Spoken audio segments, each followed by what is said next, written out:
Good morning सभी बच्चों को।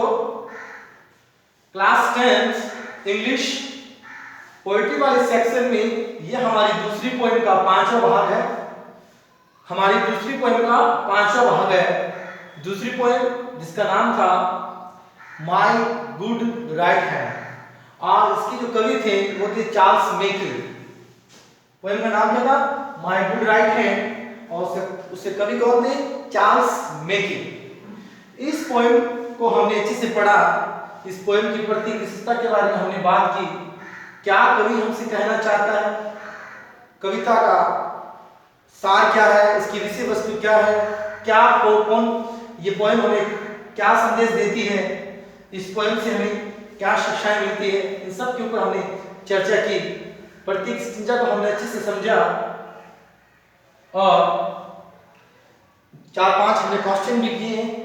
आज उसी लिस्ट में, उसी क्रम में आज इस पोएम का इंपॉर्टेंट क्वेश्चन है जिसके ऊपर हम आज चर्चा करते हैं। क्वेश्चन क्या है? What does the poet mean? MEAN mean का अर्थ होता है अभिप्राय। मीन का अर्थ होता है अभिप्राय। What does the poet mean by? कवि का क्या अभिप्राय है इस पंक्ति से? To trust the world is to build on the same। इस पंक्ति से, इस पूरी पंक्ति से कवि का क्या अभिप्राय है, कवि का क्या आशय है, समझते हैं इस बात को। To trust the world is to build on the same। दुनिया पर विश्वास करना वैसा ही है जैसा मिट्टी का घरौंदा या मिट्टी का घर बनाना। तो इस पंक्ति के माध्यम से कवि हमसे क्या कहना चाहता है, या कवि ने इस पंक्ति का क्या अभिप्राय, क्या मतलब, क्या अर्थ लिया है, हम देखते हैं। Once the poet had fallen into poverty। एक बार कवि गरीबी में, मुसीबतों में घिर चुका था, फंस चुका था। poverty मतलब गरीबी। He looked for a friend। उसने तलाश की एक मित्र की। किस लिए? टू हेल्प हिम, ताकि उसकी कोई मदद करे। हिम मतलब कवि, ताकि कोई कवि की मदद करे विद मनी, पैसों से। तो कवि एक बार मुसीबतों में घिर गया और फिर उसने तलाश की अपने मित्र की जो उसकी मदद करे आर्थिक रूप से, उसे कुछ धन वगैरह देकर। बट लेकिन उनमें से जितने भी उसके कंपेनियंस थे, जितने भी उनके साथी थे दो कवि के, उनमें से no one came to help him. उनमें से कोई भी नहीं आया किसके पास में? कवि के पास में। किसके लिए? मदद के लिए। क्लियर? आगे चलते हैं। He trusted his friends। उसका विश्वास था अपने मित्रों पर। उसका पहले विश्वास था कि मुसीबत के समय मेरी मदद करेंगे मेरे दोस्त। But they deceived him। लेकिन सभी ने उसको क्या दे दिया? धोखा दे दिया। डिसीव, धोखा देना, ट्रस्ट, विश्वास करना। तो सभी ने उसे धोखा दे दिया। देन का अर्थ होता है तब। THEN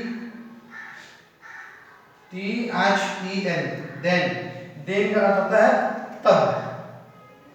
तब he felt that, तब उसे लगा कि to trust to the world, संसार पर विश्वास करना, दोस्तों पर विश्वास करना, रिश्तेदारों पर विश्वास करना ऐसा ही है जैसे मतलब जैसे इरेक्ट का अर्थ होता है, इरेक्ट कह दो, बिल्ड कह दो, या क्रिएट कह दो, या मैक कह दो, है ना। तो इरेक्ट का अर्थ होता है निर्माण करना। तो like erecting a building on the same. लोगों पर, इस संसार पर विश्वास करना ऐसा ही है जैसा क्या बनाना? मिट्टी का घर बनाना, मिट्टी की इमारत बनाना। मिट्टी की इमारत से कवि का तात्पर्य है कि एक ऐसा घर जिसका अस्तित्व कुछ समय के लिए हो, जिसके बारे में हमें श्योरिटी नहीं रहती है, जिसके बारे में हमें पूरा विश्वास नहीं रहता कि ये वस्तु या ये मकान कितने समय तक चलेगा, क्या इसकी समय सीमा रहेगी, इसके बारे में कवि कहता है कि हमें कुछ मालूम नहीं रहता। तो इस पंक्ति के माध्यम से कवि ये कहना चाहता है कि मुझे पूरा विश्वास था कि मेरे मित्र मेरी मदद करेंगे, लेकिन जब मुसीबतों में घिर गया तो किसी भी मित्र ने मेरी मदद नहीं की।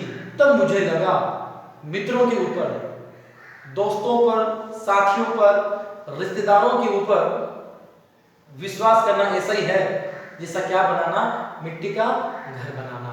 तो ये क्वेश्चन आपको आज याद करना है, इसकी मीनिंग आपको देखनी है, अच्छे से लिखना, स्क्रीन को रोक के लिखना आपको ना। और ये इंपॉर्टेंट क्वेश्चन रहेगा इस सत्र के लिए 2020 और 21 के लिए।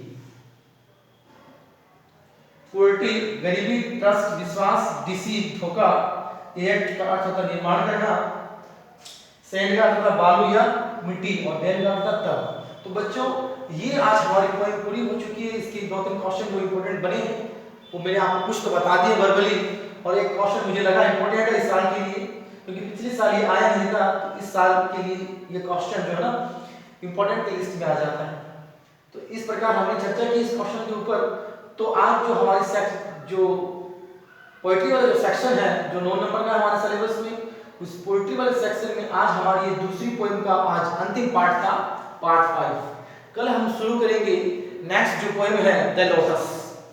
द लोटस जिन्होंने लिखा है, जिसको लिखा है तरुदत्त ने। तरुदत्त एक भारतीय कवियत्री जो छोटे से अपने जीवन में इतनी बेहतरीन पोएम लिखती है।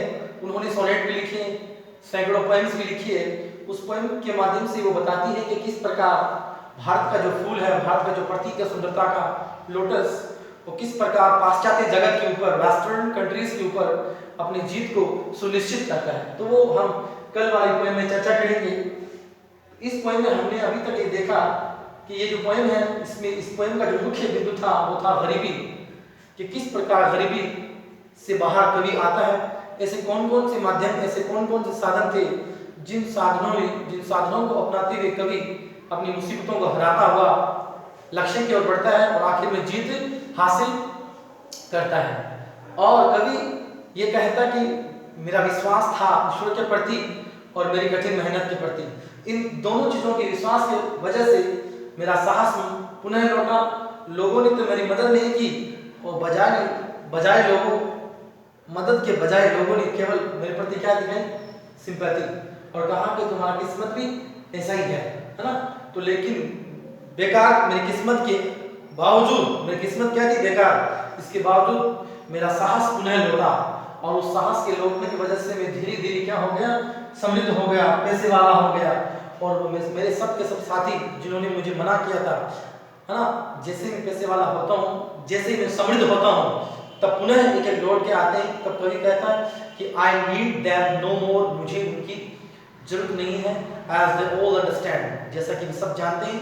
आखिरी लाइन में कवि कहता है कि मैंने धन्यवाद कहा ईश्वर को और अपनी कठिन मेहनत को। तो इस प्रकार कवि ईश्वर के प्रति आस्था और अपनी कठिन मेहनत की दोनों चीजों की वजह से गरीबी के ऊपर विजय हासिल करता हुआ, है ना, धनवान बनता है। और फिर बताता है कि दोस्तों ने मेरी मदद नहीं की, दोस्तों के ऊपर विश्वास करना ऐसा ही है जैसा मिट्टी का घर बनाना। तो बच्चों और बच्चियों, ये थी आज हमारी पोएम सेकंड, और ये उसका अंतिम पार्ट था। कल हम चर्चा करेंगे नेक्स्ट पोएम जो हमारी तीसरी है द लोटस, वो तीसरी पोएम रहेगी, कल हम उसके ऊपर चर्चा करेंगे। तब तक के लिए सभी बच्चों का धन्यवाद।